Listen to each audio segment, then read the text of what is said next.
Well, our top story from around the world is also having an impact on the business world. 680's Richard Southern joins us now. And Richard, let's talk about the market fallout from the Syrian airstrikes.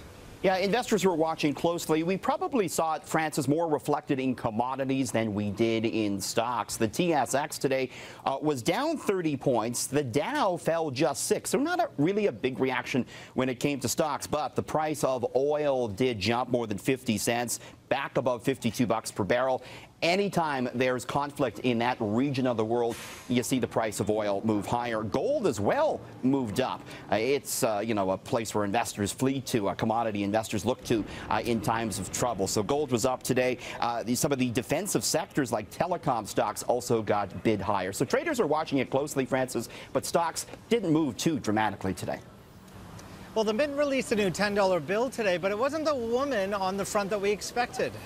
Big controversy brewing about this. So the Bank of Canada showed off the new $10 bill. It's coming out for a limited time on June 1st to commemorate Canada's 150th. Here's the thing, though. Back in December, civil rights activist Viola Desmond was selected to be the first woman, other than the Queen, on the front of a Canadian bill. Yet this $10 bill that came out today has Agnes Macphail on the front. She was the first woman elected to Canadian Parliament. She's not alone, as you can see. There's 4 people on it: Sir John A. Macdonald, George Cartier, James Gladstone, and Agnes Macphail. I actually talked to a representative from the Bank of Canada today, and they said that, Viola Desmond is still going to be on the $10 bill when it comes out in 2018, but they wanted to have Agnes Macphail on this 150th commemorative bill. So a little bit of a head scratcher, and Francis, Stella Acquisto has been further looking into the story, and she's going to have more coming up on City News at 6, so stay tuned for that. Yeah, it sounds like they almost scooped themselves, but we'll see what Stella finds out. So Sears is experimenting with something very unique, maybe taking a page from some of the pop stars that did pop-up stores. Yeah, I mean, who would have believed a few years ago that Sears Canada would be opening a pop-up store? But that's exactly what is opening up shop on Queen West. Sears Canada using a pop-up on Queen Street to show off its new low-price designer fashions. They're focusing more on high-quality fashion at a lower price. Sears Canada has been bleeding red ink. Profits have been cut in half the past few years. Same-store sales were down more than 7% in the last quarter, and there's big questions about its survival. Just last month, Sears USA said it may not be able to keep its stores open. Francis, I went to the pop-up store and I talked to Sears Canada's CEO. I asked him point blank, how long will Sears Canada be able to stay open? We'll hear his response coming up on City News at 6. And pop-up stores are cool, and you wonder if Sears is trying to borrow some of that coolness from that whole phenomena. Yeah, trying to be chic. They're opening up next to Lululemon on Queen West. So yeah, maybe trying to get some sort of hip chicness from Queen Street. We'll see. Well, the Canadian job numbers are out, and looks like some red flags to be seen here. Sure. So the headline number was good. Canada created 19,300 jobs, or 19,400 jobs in the month of March. That's a big number.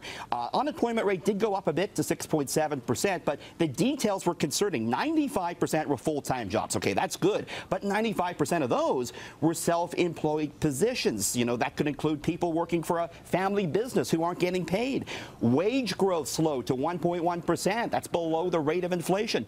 And get this, all the new jobs created were among men. And that probably comes back to Alberta, which saw jobs jump 20,000 in the male-dominated oil industry out in Alberta. Ontario lost 11,200 jobs. So the details a bit concerning, and the loonie today was pretty flat as a result, Francis.